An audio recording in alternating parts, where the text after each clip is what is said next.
D পল, কেউ বলেন মেসির বডিগার্ড, কেউ বলেন মাঠের ইঞ্জিন। মেসি আর আর্জেন্টিনার জন্য তিনি সবকিছু করতে রাজি।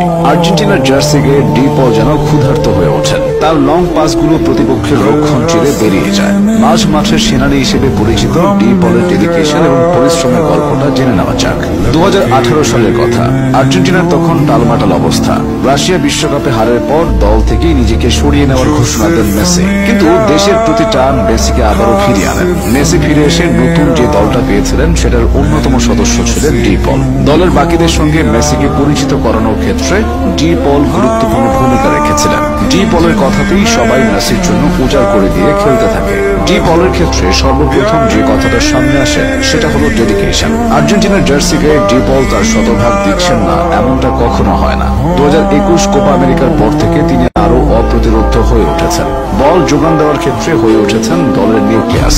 ভক্ত সমর্থকরা বলতে থাকেন, যেখানেই বল সেখানেই ডি পল।